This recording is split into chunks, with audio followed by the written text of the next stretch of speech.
are back. The A-team back at you tonight, coming off of Hobo Day, a Hobo Day victory.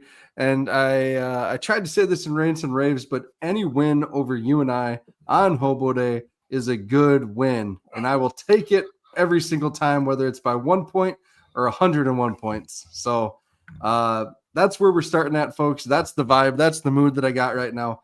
And I guess if you're going to come in here and be angry about that all show, so be it. We will try to be constructive and the best we can, but we are positive after a Hobo Day victory and being 6-0. Chad, how are you? I'm doing well. Yeah, I mean, any victory Sunday is a good Sunday.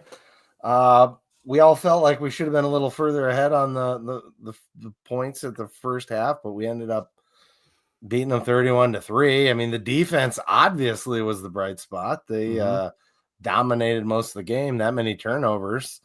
That was excellent. A couple of them seemed to get squandered, so there's that, I guess. I mean, I'm not an apologist either, though. Halfway through the season, our offense needs to be doing a little better. We thought we've seen bright spots, right? We've had halves where we've performed excellent. The 605's Hogs had an excellent game last week. And, maybe it was the fact that they were packing 10 in the box at times. That made it really hard for the 605 Dogs to have a good day. I mean, when I played offensive line, not that I was any good and it was only in high school, I couldn't block two dudes at once myself. So kind of hard to expect guys to excel when they have 10 guys coming at them and only one eye safety. So we'll have to work on that, I guess. But, I mean, what do you do? Yeah, what do you do? What we do is we go to Dallas and say, welcome, Dallas. How you doing? He has audio. No, you're not. Mike's not on. Oh, now he's on. Now he's frozen. Yeah, he's good. No, there we go. No, I have a significant computer issue. I think it has a virus. These weird windows keep popping up and closing on their own. So I don't know. I think I probably just wired some money to Saudi Arabia or something. I'm not sure. But otherwise, life is good. I feel like Durex and Trojan missed out on an opportunity there. I don't know what's going on. That was not cool. So I'm here. Got to experience like my probably second Hobo Day the last 15 years. So that was really cool. And yeah, got to go with the whole family. That was awesome. Drive home, had all three kids in the truck. So those of you that don't know, our eldest Aspen is almost 23. So it was pretty cool. She came with, got to have all three kids asleep in the backseat of the truck on the drive home. That was awesome. That was just like a cool parent moment. But no, it was a lot of fun. We got out there, got to catch a little bit of the parade. Heard it was a bit long, so that was I'm okay that we only caught kind of the tail end, but still got to experience it all and had a real good day. Yeah, that's all right. Parades are for kids. So and you know what? It was really I had just a little aside with your wife just for a sec because I looked back and saw Aspen drinking and ears up, and I'm like, oh my God, she's over 21. Like that was mind bending to me because you just don't see people's kids as getting older. So yeah, it does happen. Now, she's well over 21 at this point. Although she forgot her ID and didn't have a wristband, so I had to illegally buy it for her and hand it to her. But she's I wasn't getting into that, but jeez, that was good. That was great. Really, we got to spend. Hudson was over on the other side with a couple of teammates, but yeah, we got to hang with Chad and Brendan, which man, that was fun. And they're better halves, of course. That's actually much more important. It was a good time. It was a good Isn't time. That corner wild? Like it's so fun.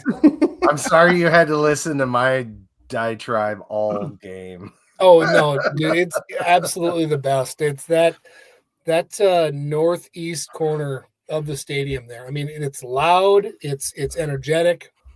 Had a very, very good time hanging with everybody over there. No one tells you to sit down, Nope, there's lots of good stuff. Exactly. Everybody understands exactly what needs to happen. Yeah. Excellent. Hey, before we get too deep into this thing, we got to thank our title sponsor, Kubota Dealers of South Dakota. I plan, Chad, to take my mower deck off tomorrow. I'm going to mow the high spots again, crunch some leaves, probably use my loader to move my wife's planters back into the shed for the winter, and things like that. So I'm getting ready.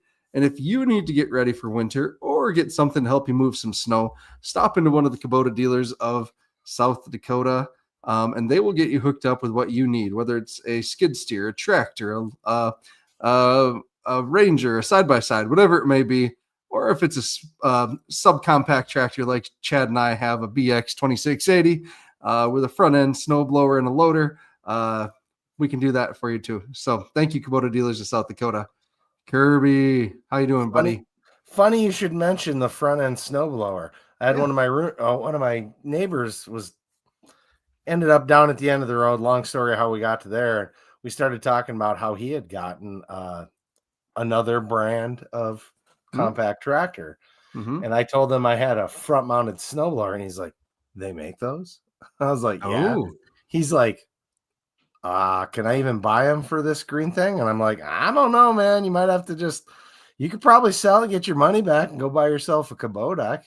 You know, I know there's a good dealer right here in Sioux Falls at Pfeiffer's, and there we go. Good deal, you know, the front snowblower is worth it." And he's like, "No, seriously, if I can't get a front snowblower, I can do that." I was like, "Nice." There we go. You hear that, John? I hope you like that. Go. There we go. Get someone else in orange. That happened this last week. So Perfect. Get your equipment in orange from your local Dakota Kubota dealer. There we go. Also got to thank our show sponsor, Hadrick Ranch. Dallas, you made a roast of some sort last week. It looked phenomenal. Oh, I did. It was so good. And I wanted to bring that up last week that I actually found it in my freezer. I had a chuck roast. I forgot that I had frozen it and saved it. Man, it was delicious. Guys, the quality of beef makes a difference. It really does. Check out Hadrick. Get on the website, order it, shows up, with the word's totally escaping me. The dry ice. The freezer bag thing. Yep. There we go. Thank you. There we go. But no, it's phenomenal quality beef. It is better. So my favorite class at SDSU, which I vaguely remember at this point, was called Meats Production to Consumption. I actually was a hotel restaurant management major because there wasn't like a business management major.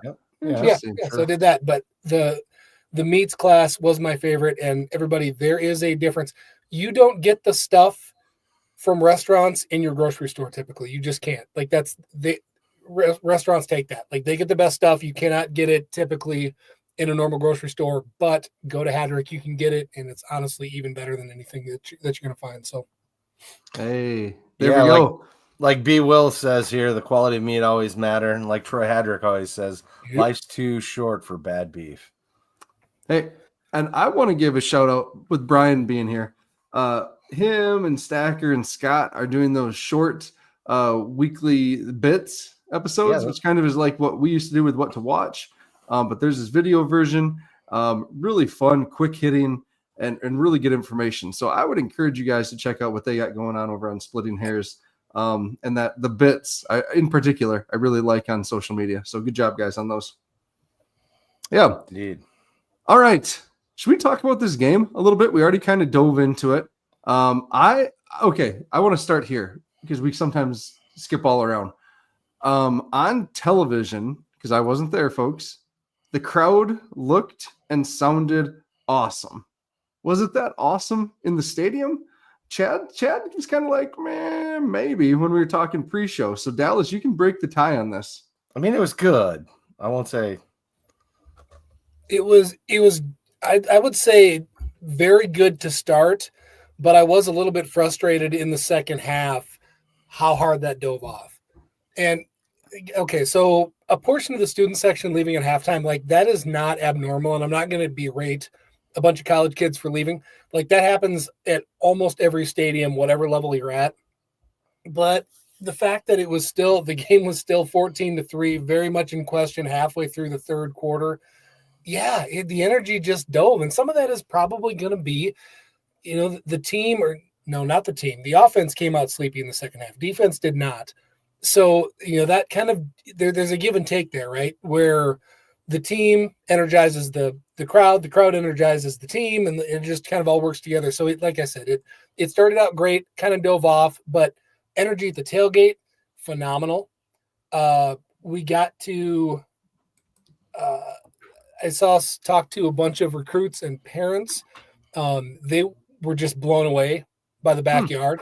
And I mean, I got asked by multiple parents, like, is it like this every game? I'm like, yeah, most of them, right? Like by the time you get to, if you play Indiana State in November, no, it's not quite like this. But overall, yeah, it is. So we're creating an impression, and it definitely shows. So yeah, I'd like to see some people hang out a little bit longer. I'd like to see that culture continue, but it was okay. Chad, I want to jump in here quick. Thank you, Dallas, for that perspective. So this was funny. So the crowd would be super loud on TV, and the cameras would turn to like show the crowd, like everyone full throat, just screaming their faces off. And literally it'd be like 5 people in the shot that were like that were just yelling as loud as they could. Otherwise, everyone was just looking stoic in the stands. And it's like, what's going on here? Where is this noise coming from? Okay, Chad, yes. It's a process. We're still getting there. We haven't done anything fast. A lot of these people are new to coming to every game. It's a process. I swear to God, I'm on board with that. I wasn't years ago, but now that we're regularly filling the stadium, the next step is these people got to make more noise. Yeah, it's a process. No, Chad, we're doing our part. Yep, no, Chad, spot on, dude.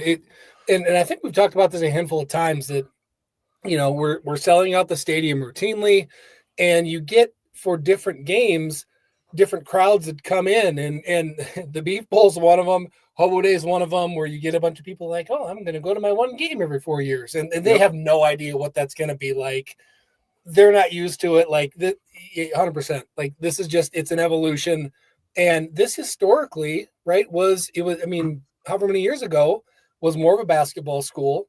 I think maybe, the crowds there understood what to do more. This isn't, Central Texas, where people were raised to understand scenarios and how to, like, I brought this up on the pod before, but the TCU game, we sat next to the student section, mind blowing. Every single kid in that section was there from the whistle to whistle the entire game. They knew every scenario. They knew down and distance. They knew when to do, like, it blew my mind. And like, that's just a cultural thing of how they're raised down there. And I think it's coming for us. So don't get super frustrated, but yeah, you're spot on. Sure. I hold on. I want to do this really quick. Half the crowd is leaving the games in the middle of the third quarter. True. Dallas, that echoes what you said. Okay. So I am guilty. I usually am gone before, if it's not a close game, middle of the fourth to end of fourth, because I have a 2-hour drive and I've sat in traffic for 45 minutes before trying to get out, depending on which direction they're routing traffic on any given game. This year, they haven't done that with barricades and stuff on the east side of the stadium, but in prior years, they'd barricade right to the north or right on the south edge of the softball field. So backyard had to go north. Everything south of that had to go south in the town. And in the media parking lot, you're the last person out. So a lot of times I'd get a jump on that and hit the road early just so I didn't have to do that. Not a great excuse, but just one reason. I think the traffic has traumatized people from when they've tried to fix it, but only made it worse, honestly. And this year that's kind of more of a free-for-all, and it seems to be working, in my opinion. I haven't had any horror stories. I haven't left the library a lot, but the problem I had leaving there is I couldn't go north. I mean, that was something I said on the way out to my wife. I was like, so much better to just be able to go north and get out of here, and they got that light there, so that's it. That's nice too. But Brian Williams, respectfully disagree. That's never going to happen. We're not going to move the student section behind the opponent's bench. That would be great. But there's money there's money. He's not saying it's going to happen. He says it's a good idea, which I completely agree. I love that. Fair enough. We used to have that in Frost Arena, and it was incredible. It was incredible. And I used to ring my loud ass cowbell the entire time out, and they had to move to the center of the arena. But anyway. Yep. Good. Okay. Chad, you want to? Yes. You are a fan of the parade. Tell me about the parade. Tell me about fan cakes and kegs and eggs and all of that good stuff. Fan cakes was awesome. I go to the parade mostly because of my wife. I didn't leave the pub. I didn't leave Wooden Legs. I just sat there and drank beer, and she went and caught the parade. Okay, fair enough. And we kind of she was there for the pride. My understanding is there's a few people that it's a long parade. It's a good parade, but it's a long parade. And if one's more into tailgating than like I am, then you tend to skip out on some of it. And that's what we did. So we got to tailgate early, tried to help set up, but they'd already done some of that without us. All right, good. And Dallas, you said you caught part of the parade. Where would you watch it at? So we actually, it was by accident. We got into town a little bit late. Ended up sneaking around over to Bozade's, and I'm like, oh, hey, I'm just going to fill up the truck here. And then we just kind of left it sitting there at one of the pumps at Bozade's and watched from there. So that worked pretty well. Yeah. No, I had intended to get downtown and didn't. So no, went to the bookstore. There was like an hour line at the bookstore. It was just bananas. Yeah, I got back. And like, we wrapped all the way around the store. It probably was better. My wife and my daughter stayed and bought a couple things, but Hudson and I took off. I don't know. Other than that, I don't have any other just random Hobo Day stuff. You guys started talking game a little bit. Is there anywhere we wanted to dive in? Dive in. There's plenty of things to talk about. I mean, I thought they actually played a pretty good game plan against us. I think they maybe showed us some fronts that we hadn't been anticipating, and that kind of changed potentially the first half more than the second. I think we did do better in the second. The points would show that too. We should talk about Luffridge going down, because you and I talked about that in the game. That's a very, very important thing to talk about. Let's talk about the crew a little bit. Not too much, but a little bit, because I think they deserve a little criticism, and we should talk special teams, because there's ups and downs there, just like rants and raves, Yeah, Luffridge going down, I am not embarrassed to say I went into complete despair mode when that happened. Really happy to see him go back in. Hopefully everything's good, but it hit me how absolutely scary that was, having him go down and not knowing what was going on. Mm-hmm. Yeah, and as you pointed out at that point, that might be almost a bigger loss than any other skill player we have at this point. Mm-hmm. I'd agree. 100%. I'd agree. Maybe besides quarterback, I still think losing Chase would be bigger. That's a 50-50 ball there. I don't know. We've seen Marble throw 7 passes, and he looked pretty good. But yes, we don't know. You're right. I mean, we don't know. That was my over emotional fan reaction, was that it would be the same or worse losing Luffridge, and that has nothing to do with the quarterback position at all or any individuals. I'm just saying that, like, oh my God, that was terrifying seeing him go down and realizing how big that was. Now, do we get just a minute? Yes. Corey Blair's back. Yeah, okay. That's what I was just searching through, and I thought I saw that he was. Okay, cool. Yep. I'm disappointed we still didn't get to see Quentin Renfro this game. Yeah. With the room being thin, with Basinger, having marginal success, better than some games. Dan says he's seeing things better. He said that in the press conference. But I don't know. I just would like to see something else too, just in case, right? In case Julius goes down and we have to put in someone all of a sudden that has 0 career carries into a stressful situation. Exactly. Either you have to just, everyone in that room needs to get a few carries and they have to just kind of see what happens, or they got to pick somebody and just pound the hell out of them, and we have to live with them learning on the job. Yep. Because it isn't like you're going to step in as a true freshman or an underclassman, and your first carry is not going to look like your 100th carry. Yep. Right. So like it takes time, just like anybody else. It's a new job. I get that they ran in high school, but high school to college is not the same thing. The speed of the game, blah, blah, blah. It takes time. So I don't know. Either they need to keep, testing and just seeing what they can get out of people, or they got to pick a horse and just go. And this next week, which I'm excited to talk about, I think is a good time to do that. Yeah. Going back to Ryan Efling's comment there, seems like we need to run more powers versus stretch zone plays. I agree, Ryan. Watching that first half, I was just like, where the hell are these powers that we ran? And these, the pin pull concept and stuff that we've heard so much about. Where are these plays that were so successful against Youngstown? Because again, we were just getting dented on the interior, and it was just causing these stretch run plays just to be an absolute train wreck. So, yeah. So they were all right. So Brian Williams. Sorry, I just missed that. Brian Williams said, "Yeah, we need to get away from wide zone."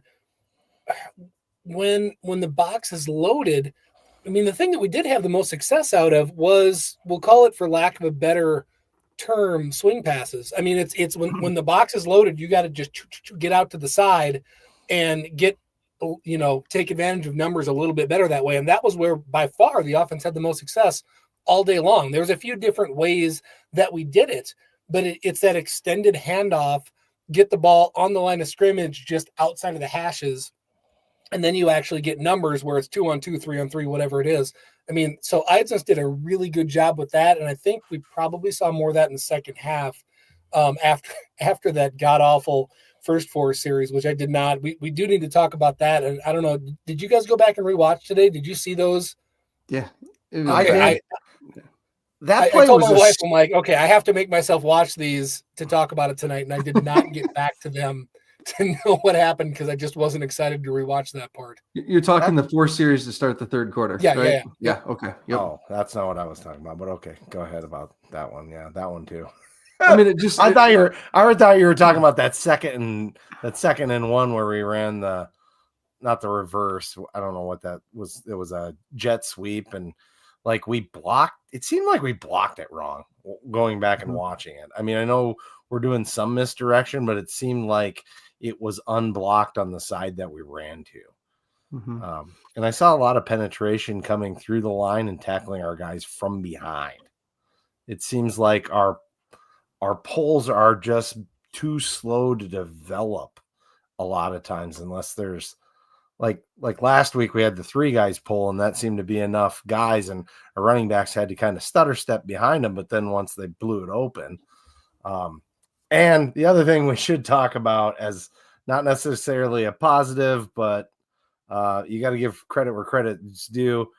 Dallas pointed out right away early in the game that Ostrowski, the kid that had committed to us from Tulsa, ended up down at UNI with his brother, the coach there.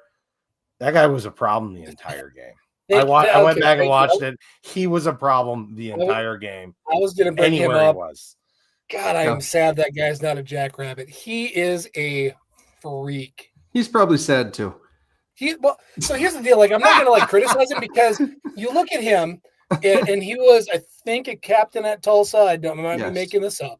Yep, he was. I think he was a captain. Might have been a 2-year captain, if I remember right. And again, I'm not sure, but came up here. I think it felt like somebody that just wanted to finish their career with something different.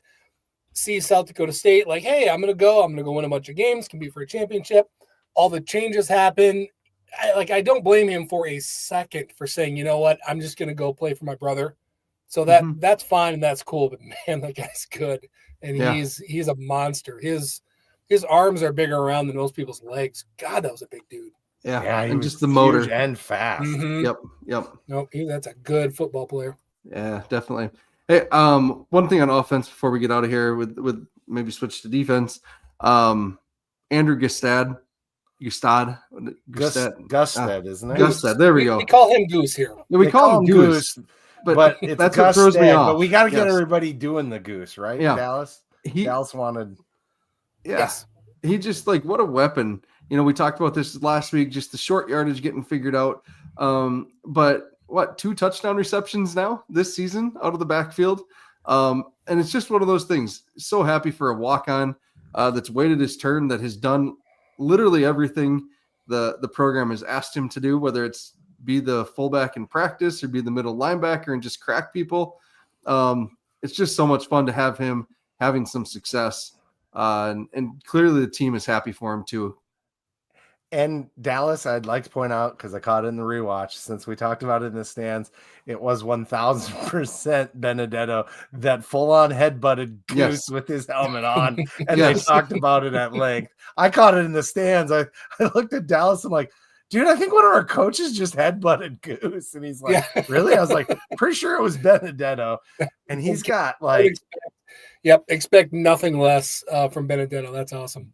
Benedetto should keep his Adam Fritz stash. He's going for the Fritz look. It looks perfect. I'm going to just point that out. Dude's got some style. I like it. It's funny. Hey, anything else for offense? Jack Smith. Happy to see him really contributing. Yep. I think he's our best blocking wide receiver right now. I'd believe that. He's really good at some of his blocks. Yep. Some of our tight ends are doing well too, but they're tight ends, so they should. Yeah. Oh, thank you. Tight end. Good job. Grayton Gannon. That was fun to see him with those back-to-back receptions, that catch and run on the screen.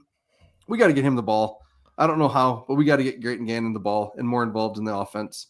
Would really love to see that because he does make plays. And we keep hearing how good of a receiver he is. Let's see it. Dave Alpers had some really good blocks, at least one for sure. So it was good to see him out there. Very, very encouraging seeing that group, progress from week to week. One other thing that I thought was worth, one of the comments threw me off there. Sorry, Logan Green put lead blocker was awesome to see. It was awesome, Cody. And yes, that was cool. And we missed it in the game trying to figure out who number 51 on offense was, and it was not number 51 on offense. It was the one and only number 51. So get your athletes out there and do some stuff. Where I was going with that, I wanted to talk about this last week, did not get to it. I am curious with the game on Hobo Day against UNI and the game coming up. There's this weird game that coaches can play sometimes about what do you put on film. Yes. Now, you could potentially say that going in, because everybody knows the marker game is probably deciding everything. And by the way, I would recommend anybody go listen to, it was Sam Herder and Zach McKinnell's pod. What do they do together? What is that called? FCS Football Talk. FCS Football Talk. Go listen to that from last week. Sports, yeah. They break down like 7 different playoff scenarios for seeding, and it's phenomenal. And obviously it all goes through the marker game.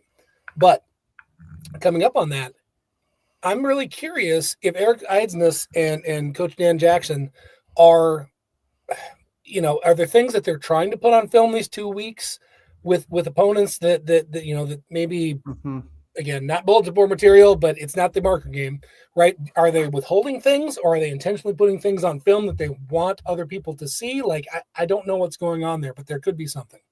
I think they are playing a bit of 3D chess. And if I was going to bet my house on something, I'd bet my house that we see a few more quarterback runs the next home game. Yeah, that could make sense. I was wondering, when do you hold that for?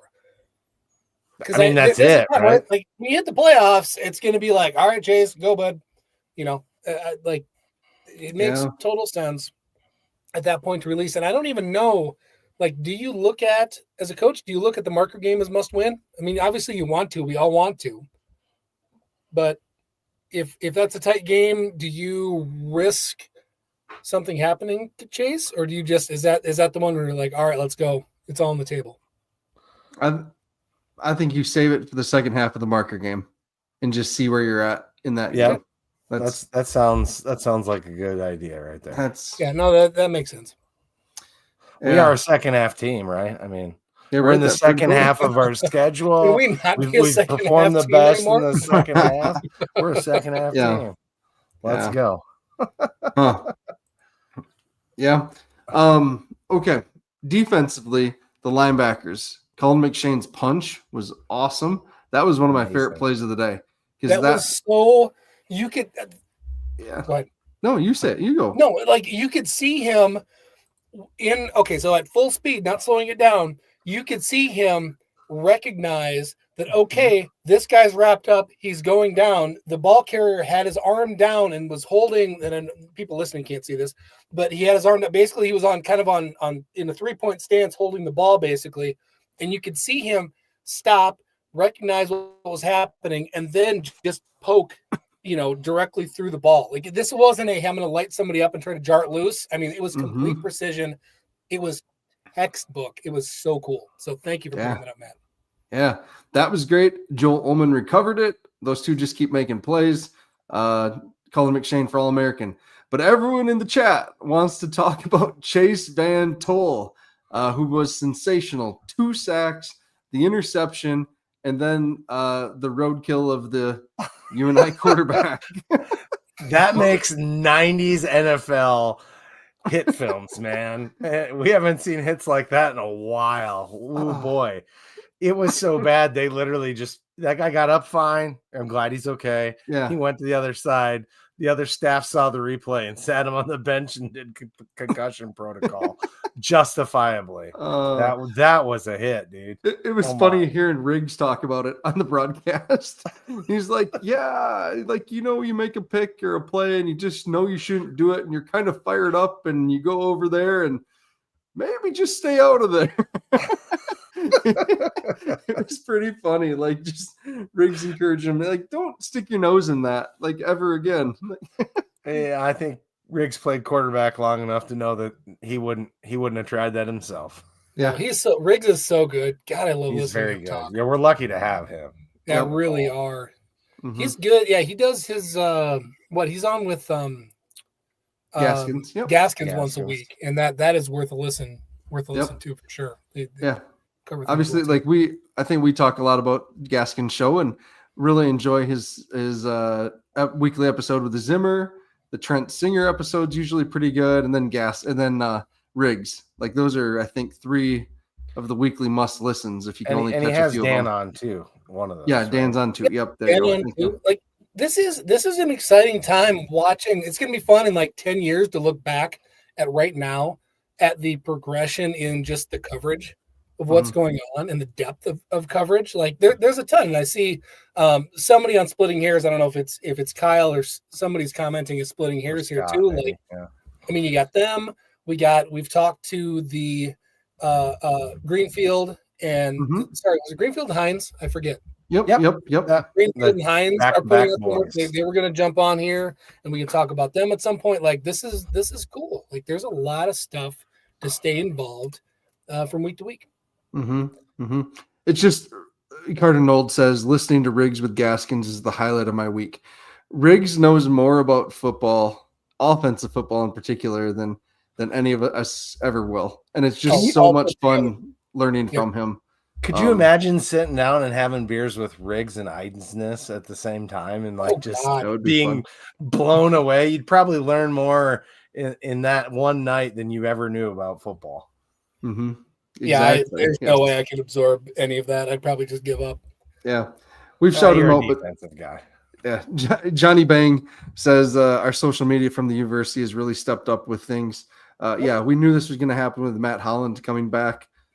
He is just a creative genius, and he has a very talented team of photographers and creatives that he's working with. The gal that does the checkers to checkers, that's a really fun concept and idea. That is a great concept. I love that. Yeah. Joe, I can't remember his name. He's been a photographer with the team for a couple of years, but he's the one that did a lot of the Hobo Day shoot that got deleted for whatever reason, with basing around the train, with the bindle. That was awesome. Really, really cool. Hopefully you're able to see that before it got deleted, I guess. So, yeah. Dan Jackson. So, yes. Actually, hold on. Let's talk Riggs. We should have Riggs on. Brought that up. Love how Riggs doesn't sugarcoat things on the live feed. So that's actually worth bringing up back from Riggs and Gaskins together, they talked about how when they were getting ready to record, some fan came up to them after the Youngstown game and said, "You're not going to sugarcoat this, are you?" And they're like, "What the hell are you talking about?" "Well, that first half, you're not going to sugarcoat it. And they were both blown away of like, "What the hell are you talking about?" Like, yeah, you're down to a ranked team on the road in the conference. Like, sure. And they came back and won. Like, stop being a spoiled fan. So that it was cool hearing that perspective, especially again, out of somebody like Riggs, who right now, according to popular rumor, like if he had certain boxes checked on his, on his resume, he'd be on the staff at Alabama right now. So I trust him. Yeah. Right. All right. Otherwise, defensively, super happy for Jalen Lee. We talked about Jalen Lee a lot last week, so that was really cool to see him get his interception. What else? Isaiah Johnson, the Bemidji State transfer, started the game with an interception. He is playing at a high level right now, and that is really cool. I know we talked about this early in the season, but having a rotation of 5 cornerbacks is so unique to see out there with Miles Taylor, Oliver, Noah St. Just, and Aiden Dodderman. Aiden Dodderman played well. I am curious to see, when it comes time for maybe not this week, but next week, who are we putting out there that's going to stay out there a little bit with Bryce Lance, right? That's our focus is Bryce Lance. Has to be. So, that and the guy throwing the ball. Yeah. So very curious on that cornerback rotation. Glad they are all playing well, though. It's fun to see. So do you think we send somebody to follow Bryce Lance? I mean, are we trading sides? I don't pay attention to how our cornerbacks terribly often. Like, do you just maybe man somebody and just follow him around the field? I don't know. He's such a dangerous weapon. How did we cover him last year? Did we had a we didn't on him with that was the issue. I mean, that's true to a point. I mean, yeah, but he didn't. He killed us on a few plays. He didn't kill us on every play, I guess is what I'm trying to get at with that. I mean, he was pretty much their only open receiver, but sure. But I mean, he just didn't absolutely go off on us like we know he could. Yeah. I mean, all 5 of those guys are very capable. I don't know. I take Jaden Oliver and go, you follow him. We'll give you a safety half the time. Yep. Get it done. Figure this out. Safety. You had called that out, Matt, the first game. That was the first one I've been to and seen Oliver in person. Yeah, that guy's a space alien. Isn't he weird looking? He is a space alien. I mean, that's what, like, we've talked in the past about just FBS bodies and how it's different. And I've seen that more through recruiting. Like when you go on the sideline and you just see the cookie cutter at each position of what they want, right? Like that's the biggest way that it differs from the FCS is they just filter through and they go, all right, height, weight, wingspan, measure the wrists, whatever it is. Like that's what we're going to take first. But anyway, he's definitely got that mold. Interesting. I mentioned that at some point during the game to you, like that dude has closing speed and it's crazy because it looks weird because he doesn't seem as fast, and I think it's just he's 6'4" and 6'4" strides. So yeah, his strides just cover so much more. And it's not like he's 6'4" and built like a tank. He's 6'4" and kind of lanky, super lanky. So that'd be my. Who knows how we'll do it, but that's what I'd do. I'd probably have one corner, cover him, do your best to get a safety over the top as much as you can. Yep. All right. Overall, I mean, that's it. Sorry, putting a bow on the game though. Oh, we still got to talk special teams. Yeah. Oh, God. Yep. Go ahead. Let's talk special teams. Do it. Do it, Chad. Well, I think our punter did a great job. What was he supposed to do on that block? There was nothing. He didn't see that coming at all. And there was a guy out there that crashed down and did not block that guy on that punt. Yep. You go back and watch it. Somebody missed their assignment, in my opinion. I don't know what their assignment was, but that guy was completely unblocked, and that's why it happened. The next punt, it was close to happening again, and I didn't quite get to see what the breakdown was on that play, but we had a couple of plays where people just went completely unblocked. we can't do that going forward. We're shooting ourselves in the foot. Our punter's been amazing. I want to call out our kickoff guy. Now his name's escaping me. Matt, help me out. Ryan Harrington. Ryan Harrington, thank you. Harrington's been amazing on his kicks.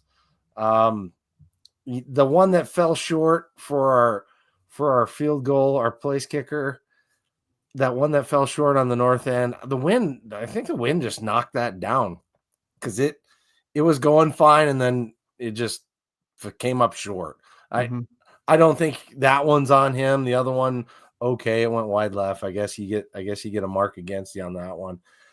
We covered the ball amazingly well on the returns of the punts and stuff.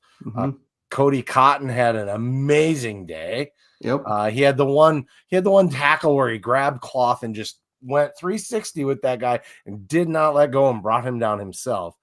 And then apparently it's illegal to have too many men on one side of the kickoff when one's holding the tee, which seems like bullshit to me, but we got called and flagged for that. Apparently this crew knew the rules too well at times. Yeah, that's a thing. I guess so. I'm not saying they were wrong. It just felt like bullshit because we had to hold the goddamn tee. Doesn't seem like it's an advantage to our team with a guy on his knee. To me, at the end of the day with special teams, 2 or 3 things that I thought of with you talking about that. One, the names that you brought up, those are all of the names that we talked about for the last 2 years that are now making giant plays mostly on the defensive side of the ball. It shows depth. I've talked about this a million times. You going back the last 2 or 3 years, we were shocked at our depth at safety and at linebacker, and because somebody would get hurt and it wouldn't drop off. We're like, man, how deep is it? And we brought this up with all the turnover coming into this year. We're like, we're going to find out how deep they really were. Well, guess what? We have the best linebacking core in the freaking country. Yep. And those guys were 3s and 4s a couple years ago. That's how damn good our linebackers have been, right? So exact same thing. We're seeing people make splashy plays on special teams. That bodes really well for the future, and it's super exciting. Yep. Other thing that also comes to mind, there's splashy plays and there's mistakes. And there's, however wonky that rule is, like that's a rule. And that's the kind of shit that like we can't have that anymore. After this week, that stops because the back end of the schedule, we talked about how favorable the schedule was if we were able to win 1 or 2 out of Sac State, Montana State. Well, we did that. We're 6-0 right now. Like after this week, shit stops. Like this is big boy time now. Yep. And we're getting into it. And like that just little mistakes on special teams, whether it's mental or physical errors, like that stuff just can't happen because that will make the difference in a game. Yep. The final 5 are ugly. That one's a Coach Stig special situations too, in my opinion. Like we obviously didn't have that practiced for, and so therefore we did it wrong. Yep. Hey, 2 things I just want to bring up quick. The blocked punt. I went back and watched it too, and that one. Sorry. Our formation was funky on it. We had 2 gunners on the right and 1 on the left. So we had 3 guys that aren't involved in the protection at all. We brought in the guy on the right just to help a little bit. We motioned him back in, but he was on the right side of the formation. The block came from the left, and that's where they had it completely overloaded. So I'm very curious on that. Just like, was that a mistake in alignment or what? Because there's something obviously wasn't right for that many guys to get that close to blocking the punt and for one guy to basically take it off his foot. So I don't know, something just I'm thinking about there. Yeah, yep. It just looked wrong. Yeah, exactly. So thank you, Garrett. And also I wrote this in Rants and Raves, but I've been on other college campuses where they have a homecoming and it's nowhere near as cool as Hobo Day. So to the Hobo Day committee, I don't know if any of them watch this. If you have any students that are part of it, give them a huge thumbs up. It takes a ton of work. And then also to the Alumni Association, the foundation, for continuing to like invest and hold events around Hobo Day that get alumni back. It just makes it like super special. It's just one of the unique things about SDSU. And, you know, I have lots of friends up here in this area in West Central Minnesota that didn't go to SDSU, but they definitely went to Hobo Day. And they know what Hobo Day is. and how unique it is and how special it is. And that's pretty cool because other college campuses, homecomings don't even hold a flame to this. So yeah, good job. All right, Chad, you want to talk about Cubbies for us? Cubbies? Where else can you go to get a Hadrick Ranch game day jacked up burger than Cubbies? You know, if you need a quality mixed drink, if you need a beer before or after or both, any of the games, Cubbies is the one place to go. Cubbies also has like 30,000 screens that you can watch the away games on. So you go down there next Saturday, watch your away game, get your jacked up game day burger, have yourself some adult beverages, and have a great time with people cheering on the same team as you. Nobody better in Brookings to go watch a game with than Cubbies. All right. Thank you, Cubbies. Thank you, Chad. All right. So now we are into our players of the game. And so on offense, Chad, when you said Andrew Gustad, jeepers, this whole Gustad. Goose Gustad thing is going to screw me up. So Goose, you said Goose. Yeah, Dallas, absolutely. you said Graham Goring. I said Grayton Ganning. All three of those would have been great choices, I think. I had a really hard time picking. I ended up going with Alex Bullock just because I feel like I missed him possibly a couple weeks ago when he had such a big performance. So and you know, it's really too bad you weren't in the stands with us, because on that first touchdown that Chase got where Goose was fullbacking, I turned to Dallas. I was like, see, fullback doing fullback thing. And then going off the scoring too. And he just went, that was a great pick.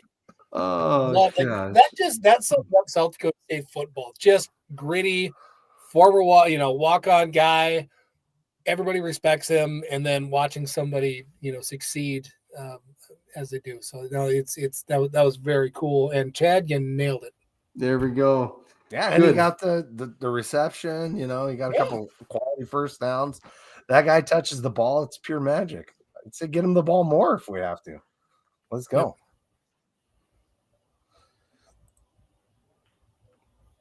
Matt's frozen. So Matt is frozen, and I don't have his lists. Neither do I. Remember who you called for defensive player of the game? So you guys had him off screen. Yep, he came up. All right, so sorry, I'm gonna have to. I think I went with Cullen McShane. If I had to say, Cullen McShane, the MC Shane train. God, did Matt take a defensive back? He might have. As I mumble here and try to figure. I feel like you maybe had either 11 or 20. Chase Van Tol or Ullman, but or did you go line? No, I went line. Oh, you did. Okay. Yep, right. I went line. Did I go rip? I do feel like we played our defense. Yeah, you might. That sounds right. Logan Green, and I could not decide. All right. So, Chad, you took Isaiah Johnson, Dallas, okay. Rip, and me, Jalen Lee. It was Rip. All right, I couldn't remember if it was Rip or Logan Green. I was blanking. And Jim Poppin nailed it with the CVT pick. So, great job. Great job. All right, and scores, I was closest, guys. 38-0 was my prediction. So, I feel good about that. Yep. All right. Who's ready to talk about? Before we get into Murray State, Dallas, will you tell us about Renegade Regeneration? Sure, I can do that. So a portion of this episode and every 18 episode is brought to you by Renegade Regeneration, supplement brand I created, built for athletes who just don't want to slow down, right? So whether you train hard, just working hard out in the yard, competing, chasing something, whatever that is, recovery starts with proper hydration. So check out Hydrate. It's a clean and effective electrolyte blend for people who just want to feel better and perform their best. So go to renegaderegeneration.com. That's renegaderegeneration.com. All right. Thank you, Dallas. Okay, so on to Murray State here. Murray State is 0-6, and they have struggled this season. The last 2 weeks, however, they have put up some points. They scored 24 against South Dakota and 32 yesterday against Illinois State. So I'm very intrigued by that. Their offense has shown some life recently, and they given some decent defenses, decent teams, a run for their, or not a run for their money, but at least put up some points on the scoreboard is what I'm trying to say here. Defensively, their game this last weekend caught me off guard. I did not expect them to put up that many points.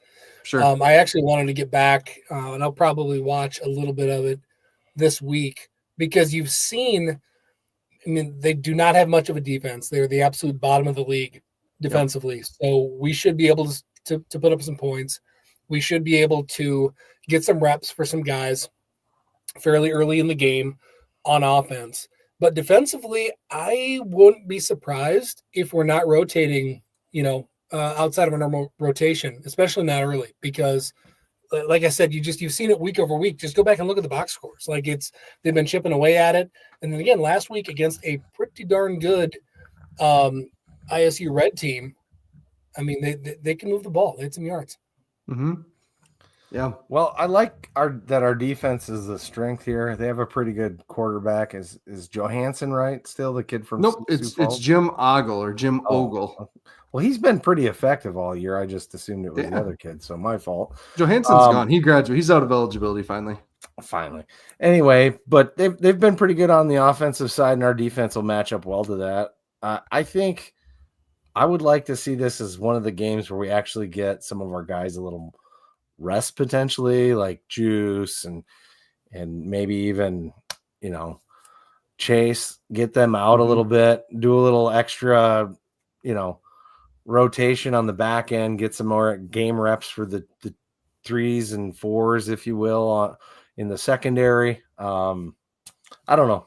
That's what I'd like to see personally, is that we get a comfortable lead in the first half, and then to me, if we see Lawfridge more than one series in the second half, that's a problem. You know what's coming, so let's be smart. And I am completely okay if this is not a flashy, splashy win. I mean, yes, everybody wants to win 50-0. I do not care. Let's get Juice out of the game. Maybe let's get Mason out of the game earlier. Although I assume there's probably some stuff that they're still messing around and want to work on a little bit too. Yep. Right.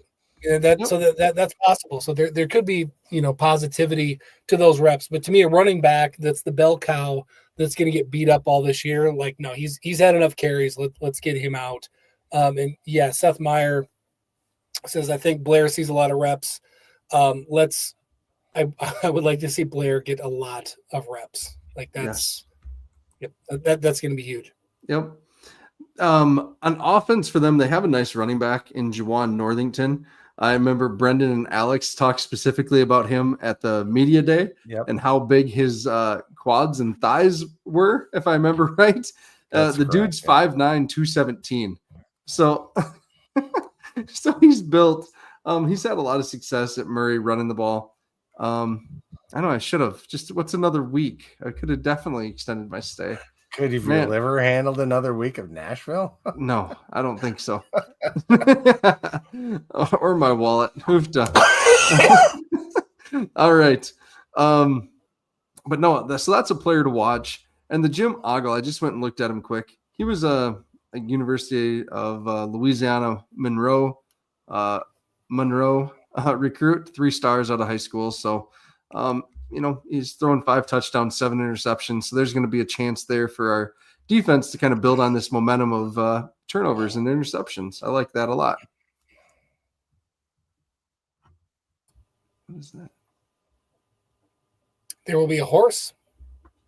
Yes. There will be a horse. Hopefully the horse does not see much running. I want to go to a game there to see that.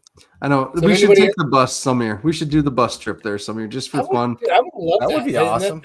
That's also kind of next step for just our fan base too, is starting to travel a little bit better. Yeah. No, that'd be fun. Like I've definitely not seen all of the conference stadiums, and that's something that I'd like to experience for sure.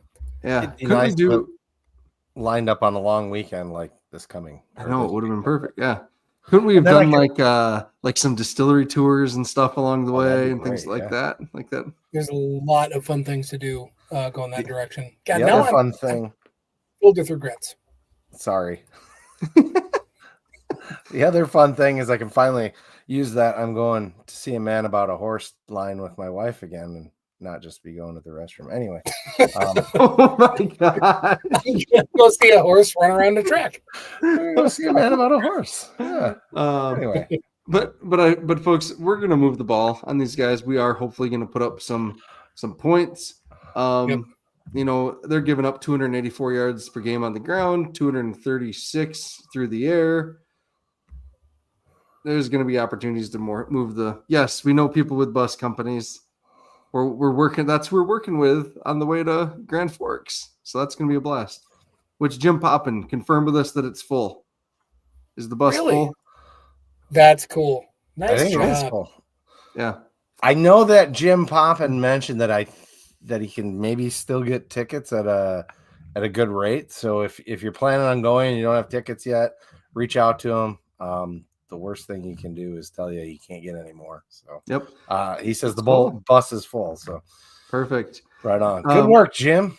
Yeah. But hey, let's put a pin in this. Maybe in 2 years, let's go to Murray with everyone. Wouldn't that be just a hoot? Yeah, that would be. Just pick a random place once a year that we haven't been to and do a bus trip. Yes, I love that. All right. Cool. Let's do these picks. Picks are presented by Northwestern Mutual.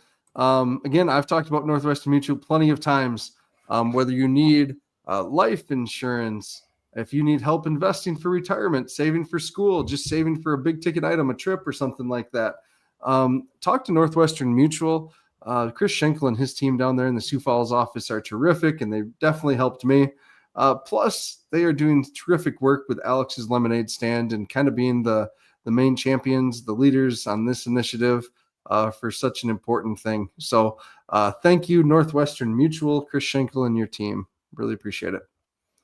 All right. I think it's my turn to go first. I think, Dallas, didn't you start last week? I did. Okay, yeah. Okay. All right. So on offense, I'm going with Basinger, James Basinger, as our offensive player of the week. Then Chad? Shane Wellingbring. All right. I love it.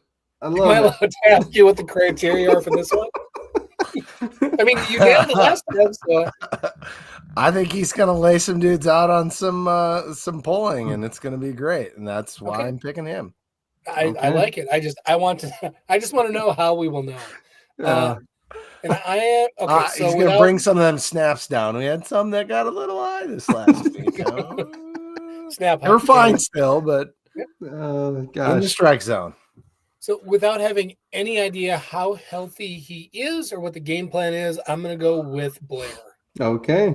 Fair enough. I like it. Going to be optimistic that, I'm basically the same vein as you, Matt, that I'm hoping that there's the O-lines, starting O-line stays in for most of the game, wears dudes down, and whoever the number 2 back is that gets most of the carries is going to just light up the second half. Yeah. I'm glad you guys are seeing this with Sammy Drezzy too. He looks the part out there. I'm really excited about his future because we graduate a couple guys, right? Yeah. And there is going to be playing time available, a lot of it next year. So excited for that. Yeah, we got some one and done, so it'll be good to have another quality receiver fill in behind him. Yeah. Chad, who are you taking for defense? Oh, I think I'm going to go with Reese. Or not Reese. Reese. I got the wrong T. Are we back on the best athlete ever to come out of Marshall, Minnesota? Is that he might be collecting pension at this point. Cut for me. I'm out. I'm done. Okay. Well, actually, Matt, you're supposed to go first. What are you doing? I did go first on offense. Yeah. Oh, I thought. We don't keep. He does snake first. Oh, my bad. My first day, guys. Sorry. Yeah. So Dallas, we're gonna skip Dallas. Chad's having a Minnesota Vikings moment, and where he's gonna get bypassed here in the draft. So defensive end, okay. We're going with a defensive end. A defensive end. Okay. Thank you, Ripper Dud. Seth. Rip. That's what I was tossing. There we go. All right, Dallas.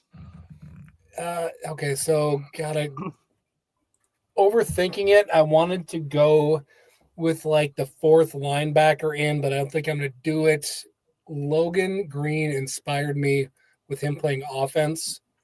So he's going to be disruptive through 3 quarters, and then he's going to sit down. Give me Logan Green. Okay. Like that. Man. Defensively, they like to pass, and their quarterback likes to put it up. Has he gotten an interception yet this year? I don't know, but I'm going with Dante Johnson. So nice. Yep. All right, in Dallas. Huh? Sorry, I'm just a half step behind you. I don't know that he has an interception. Yeah, I don't know. Dallas, who are you taking? What are you taking for the score? Jackrabbits 42-7. Okay. Chad? Actually, no, it's me. It's me here. Okay, well, fine. You go then. I don't know. I think I screwed this up. I'm going anyway. I'm going pick already. I'm going 52-10. 52-10. No. Yeah, I'm glad I went then. Good. I hate you. I'm already hating my pick. There's gonna be a 3 in there somewhere. They're gonna move the ball a little bit at some point. There's gonna be a field goal. Yeah. Fine. Just give me 42-10 then. 42 okay, take it one from each of us. All right, 42-10. That's not what I did. Okay. I didn't even. I'm trying to look up. I'm sure, but I am looking at the roster trying to find that stat. Not paying any attention. I don't even see you on my screen. Oh, okay, Chad. Yeah. All right. Anything else, guys? No, I don't. Hold on. There was a comment. This is going to be pointless if I can't find it. Oh, they do have the good kicker down there. Thank you, Pat. Yes, they have a fun kicker that, he can really boom it. Yeah, there was a handful of kind of random stuff that came up in the comments that I thought it could be fun to chat about. We're at time here, but one was somebody asked if College Game Day is coming for the marker game. Yeah, that was. I'm going with no. There's too many ranked FBS matchups that week. I know everybody got excited because the AI account put up the fake game day post today, but I cannot fathom that happening.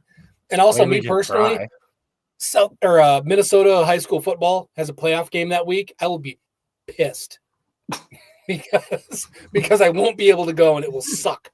So me just selfishly, I would hate that. And then the other one worth calling out, as much as we have tried to avoid Washington State talk, guys, that was a hell of a showing at number 4 Ole Miss. Yeah. There's a lot for a bunch of former Jacks to feel really good about it. So that's worth at least commenting on. Like that was cool. Good for them. I mean, as long as we're going down this path, like seeing Mark and Bryce Henderson last night, not Hawthorne, Bryce Hawthorne Jeepers Henderson was at USD. In that game too, I don't know if folks noticed, Brandon Lane was playing for the Badgers, former Jackrabbit player, which was kind of funny.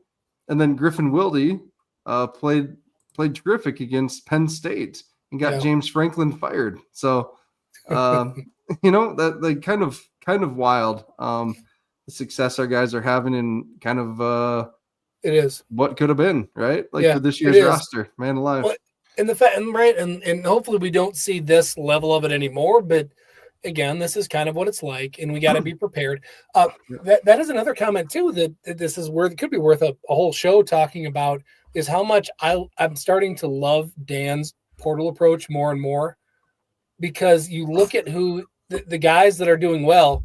He didn't just bring in a bunch of guys from Florida that are cast-offs that had 3 stars by their name. He brought in dudes that he knew from recruiting, and guess what? It's freaking working.